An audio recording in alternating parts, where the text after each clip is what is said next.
Hello दोस्तों। Welcome back to education with Sujeet. कौन कौन है जिसे क्लास में टीचर के डाटा हैंडलिंग बोलते ही दिमाग घूमने लगता है?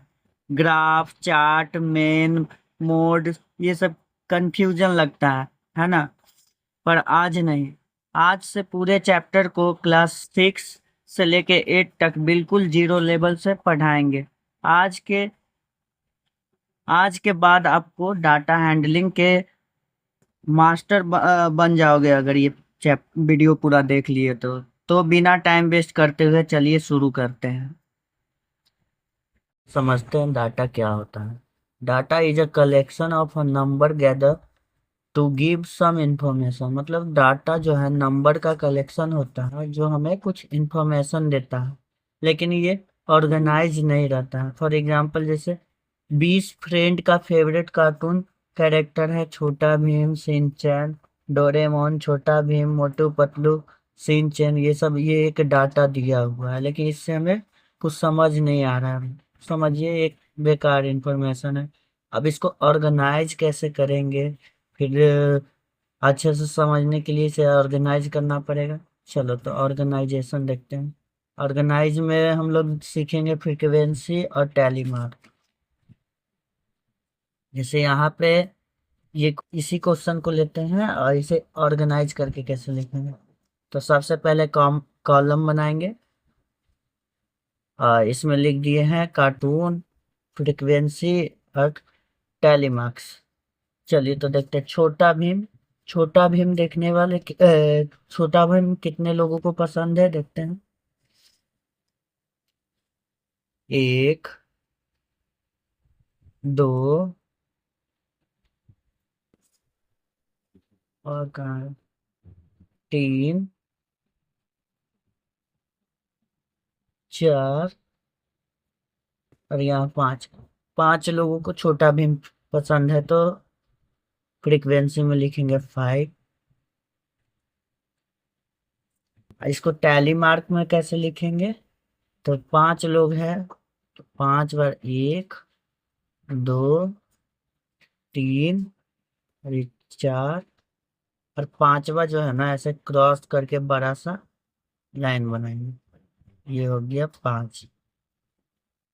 टैली मार्क में जो होता है 4 बार लाइन के बाद एक टेढ़ा लाइन आता है। चलिए देखते हैं सिंचन। चलिए सिंचन का काउंटिंग करेंगे। एक, दो, तीन, चार,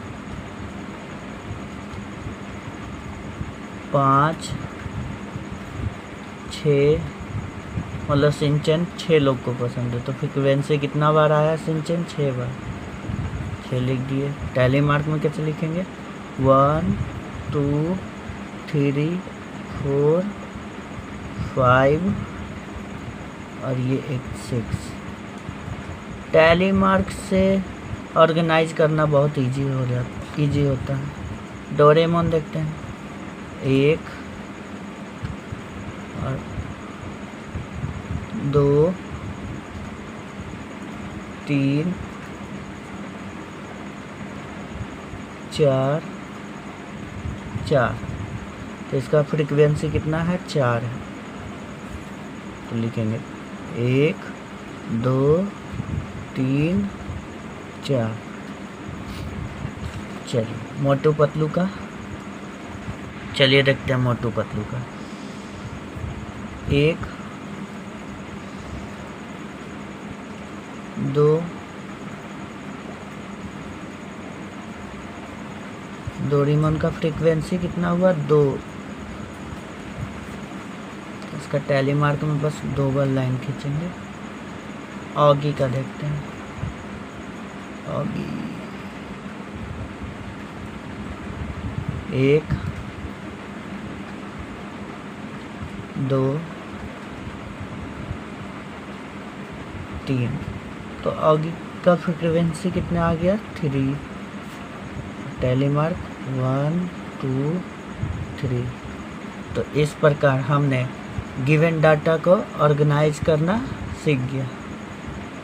मोटू पतलू का फ्रीक्वेंसी 2 था, ऑगी का फ्रीक्वेंसी 3, टैली मार्क यहाँ तो हमने मोटू पतलू का कार्टून कैरेक्टर को ऑर्गेनाइज करके लिख दिया। अब इससे समझ में आ रहा है सबसे ज़्यादा पॉपुलर मेरा शिनचैन है, फिर उसके बाद छोटा भीम, फिर उसके बाद डोरेमोन, फिर ऑगी और मोटू पतलू। तो अब ये ऑर्गेनाइज है, इससे मुझे इन्फॉर्मेशन मिल गई। नंबर देखते देखते लोग बोर हो जाते हैं और ये नंबर देखना बार बार बोरिंग लग रहा है, तो चलिए इसको विजुअल तरीके से समझते हैं बार ग्राफ में। बार ग्राफ होता क्या है और इस पे क्वेश्चन कैसे पूछता है, तो सबसे पहले समझते हैं बार ग्राफ होता क्या है।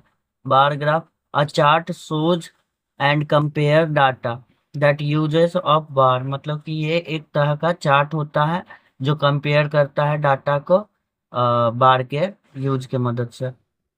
चलिए, तो क्वेश्चन दे दिया नंबर ऑफ फ्रूट, मतलब फ्रूट का नाम दिया हुआ है, और नंबर ऑफ स्टूडेंट, मतलब बनाना 8 लोग को पसंद होगा, और ऑरेंज 3 लोग को, एप्पल 5 लोग को, और गुआवा 4 लोग को। तो इस पे बार ग्राफ कैसे बनाएंगे।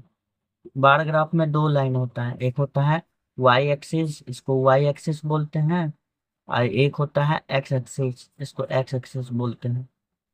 ठीक है। अब बनाना कितने लोग को पसंद है, तो लिख देंगे, फ्रूट का नाम लिख देंगे, और इधर लिख देंगे नंबर ऑफ स्टूडेंट। एक यूनिट लेंथ को हमने एक स्टूडेंट माना है, मतलब यहाँ से यहाँ के बीच को एक यूनिट माना है। बार ग्राफ का पेपर में अगर हम लोग देखेंगे तो इस तरह से लाइन बना होता है, ऐसे बॉक्स करके, और उसके बीच में भी छोटा छोटा लाइन रहता है। तो इस बॉक्स को ना हम लोग एक यूनिट बोलते हैं। ठीक है। तो एक यूनिट यानी एक स्टूडेंट हम लोग लिए हैं, तो चलिए बनाते हैं। आ, बनाना कितने लोग को पसंद था, तो 8 लोग। यहाँ 0 से लेके 8 तक लंबी लाइन खींचेंगे और फिर 8 तक मिला देंगे, जिससे देखिए इससे पता चल रहा है बनाना 8 लोग को पसंद है, ऑरेंज 3 लोग को, तो 0 से 3 तक, है ना, 0 से 3 तक। फिर एप्पल एप्पल 5 लोग को, तो 0 से 5 तक, और गुआवा 4 लोग को, तो 0 से 4 तक।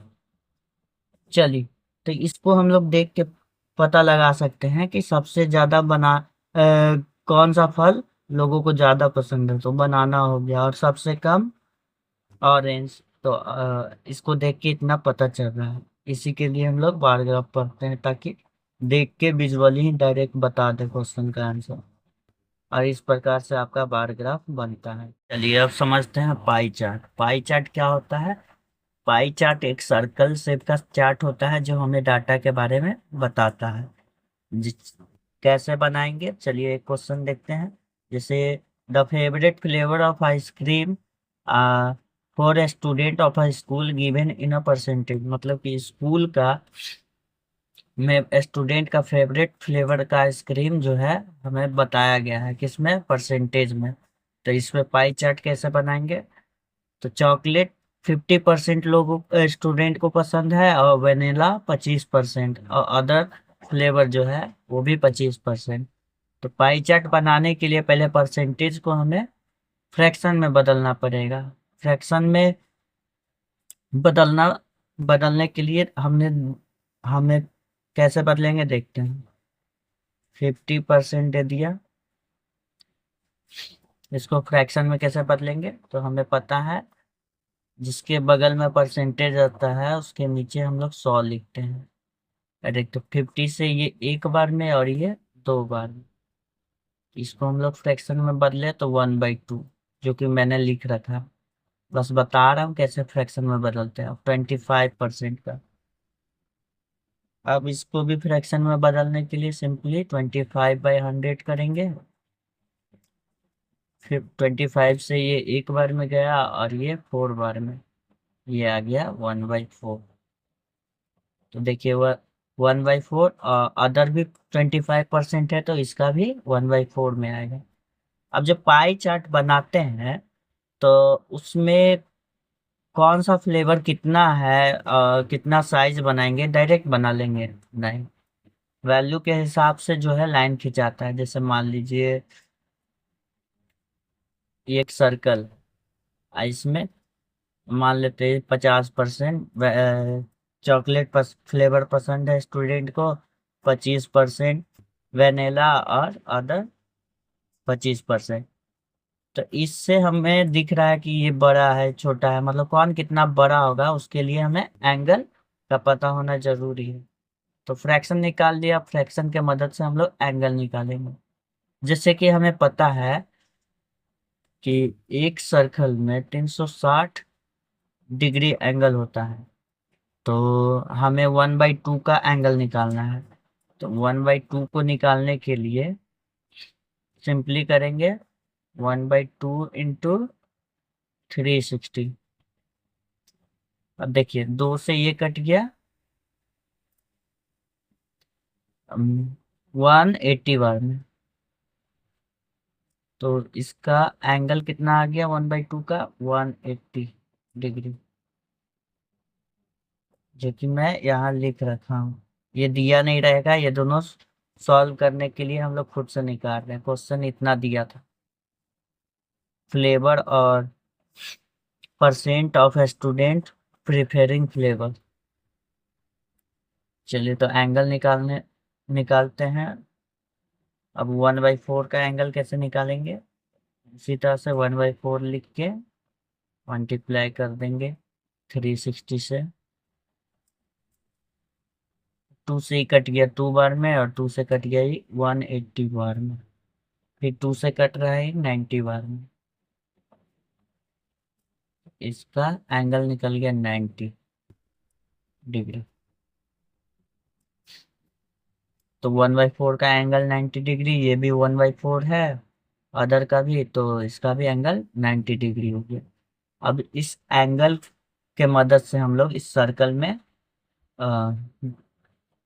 ड्रॉ करेंगे एंगल को। जैसे पहले 180 डिग्री चाहिए, तो हमको पता है 180 डिग्री जो होता है स्ट्रेट लाइन होता है। तो ये स्ट्रेट लाइन, ये किस फ्लेवर का था? चॉकलेट फ्लेवर का। यहाँ हम लोग ने चॉकलेट फ्लेवर का निकाल लिया, लिख देता है।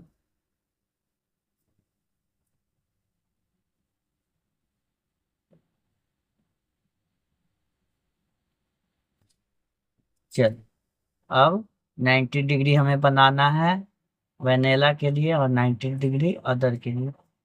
तो ये 180 डिग्री है, तो ये भी मेरा 180 डिग्री होगा, होगा ना? तो इन दोनों को आधा कर देंगे तो मेरा 90 डिग्री बन जाएगा। आप कम चांद के मदद से बना सकते हैं। ये हमारा 90 डिग्री हो गया। 90 डिग्री में क्या था? वेनेला।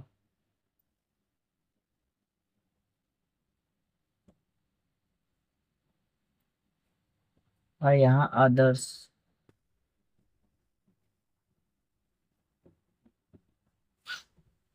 तो इस प्रकार हमने पाई चार्ट बना ली।